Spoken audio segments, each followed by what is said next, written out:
की बात भी सुनिए। जावेद अहमद साहब का रुख करते हैं, मुसलमानों से टकराव कहाँ है? आपने जो एतराज जाहिर किए वो सामने रखे, उन्होंने सवाल पूछा कि क्यों एतराज इस पर जाहिर किया जा रहा है अगर रिफॉर्म की बात की जाती है, अगर बेहतरी की बात की जाती है तो। जी बहुत बहुत शुक्रिया। जो अश्विनी साहब के जवाब का जो मिला है मुझे, उसमें मैं एक दो तीन जो चीजों पे मैं इंगित करता हूँ। यूनिफॉर्म सिविल कोड में अगर आप देखेंगे तो क्रक्स जो है ट्राइब्स को, जनजाति और आदिवासियों को अलग रखा गया जी। और ये एक ऐसा मुद्दा था उत्तराखंड में कि पहले से संविधान में आर्टिकल 244 और छठी और पांचवी और छठी अनुसूची में इसकी व्यवस्था दी गई थी कि उनके जमीन पे जो अधिकार है हस्तांतरण नहीं होगा। रही बात शादी यानी पॉलीगोमी का, वो हिंदू राइट को दिया गया था 1995 एक्ट में। तो ये जब सारी सुरक्षाएं प्रदान की गई थी और स्टेट को इस बात का अधिकार है कि उस समान वो सुरक्षा यानी सिक्योरिटी और सामाजिक ताने बाने के लिए अपने कानून और लैंड पे काम कर सकती है, तो फिर ये यूनिफॉर्म सिविल कोड हुआ कहाँ? अगर एक बड़ी तादाद उत्तराखंड, गुजरात या हिल स्टेट में जिसका राइट जो डाइल्यूट हो रहा था, आप वो पहले से प्रोटेक्शन था, तो आपने रिफॉर्म के नाम पे एक खास कम्युनिटी का जो अलग अलग जो नाम लिया।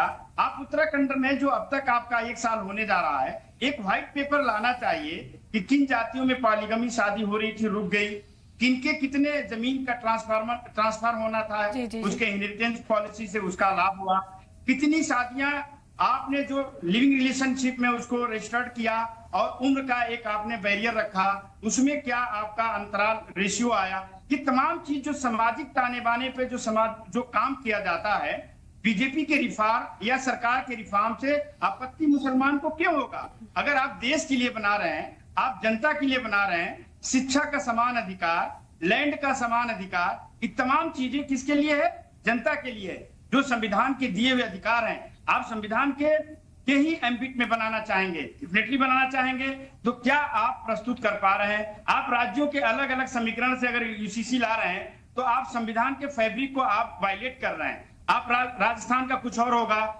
32 राज्य हैं, सबका अलग अलग होगा। क्या आपने इस तरह का कोई व्यवस्था यूनियन गवर्नमेंट नहीं ला रही है? जैसे हमारी जो एक सबसे बड़ा समस्या है कि आप शादी की बात करते हैं, उसके लिए यूनिफॉर्म लाएंगे।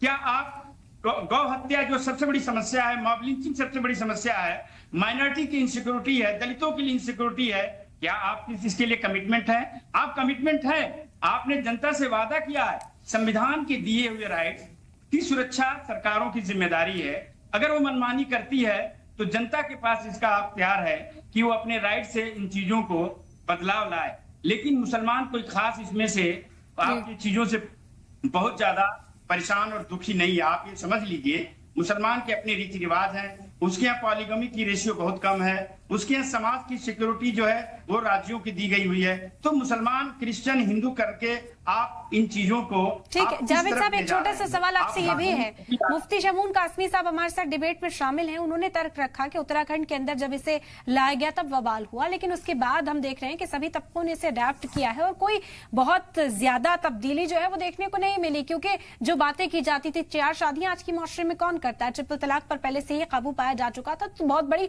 तब्दीली नहीं है। इसके पॉजिटिव एस्पेक्ट्स को देखकर क्या उसके बारे में चर्चा की जानी चाहिए कि शरई एतबार से लड़कियों को हक हुकूक मिले, खवातीन के बारे में जो बातचीत है वो और बड़े पैमाने पर होनी चाहिए। इस ओर भी क्या रोशनी डालकर देखने की जरूरत महसूस की जानी चाहिए इस मौजू पर? देखिए, उत्तराखंड में जो शमनून साहब की, जो मुफ्ती साहब की जो अपनी बात है वो एक राजनीतिक है, लेकिन अगर सही तौर पर धरातल पर देखा जाए तो एक विशेष अभियान चलाकर मदरसों को बंद किया गया।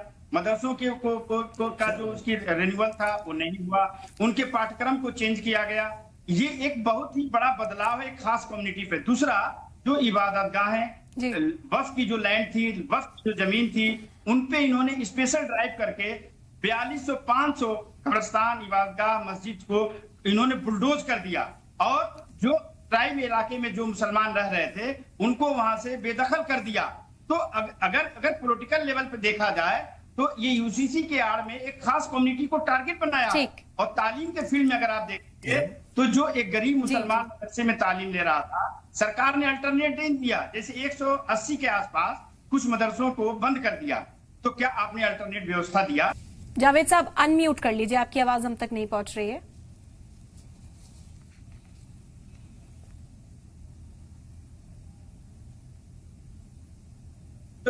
जो विषय है, जो सब्जेक्ट है, बहुत बहुत शुक्रिया आपने मुझे इस चर्चा में शामिल किया।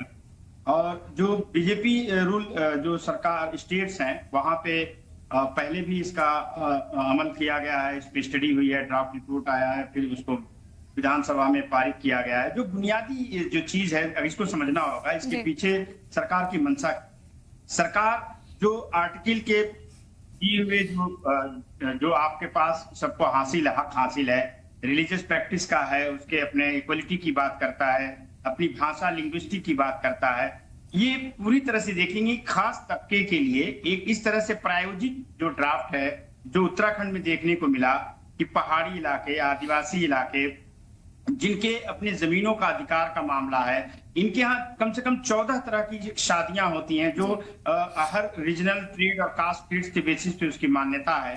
तो जब यूनिफॉर्म सिविल कोड की बात कही जाती है तो वो उसमें वो कहीं ना कहीं कंफ्लिक्ट करता है। लेकिन जो एक मुसलमान है जिसका अपना एक मजहब है, उस मजहब के अपने मानने वाले लोग हैं जो शरीयत को मानते हैं, उनका रूल जो है ऑलरेडी ड्राफ्टेड है, जो कुरान से ड्राइव होता है, उसमें इनकी मंशा ये है कि स्टेट वाइज, रीजनल वाइज उसमें एक ऐसी व्यवस्था बनाई जाए कि उसको टारगेट जो मामला है वो एक कम्युनिटी है, उस कम्युनिटी का रूल जो है वो पर्सनल लॉ है, जिसको हम शरीयत लॉ बोलते हैं।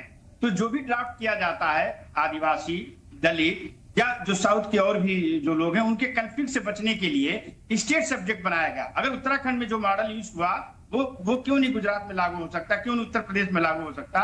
इसके लिए सरकार गंभीर नहीं है। यूनिफॉर्म सिविल कोड में अगर वो राज्यों को छोड़ के अगर केंद्र से लाती है, इसकी अपनी समस्या बड़ी है, उसके चैलेंजेस बड़ी हैं।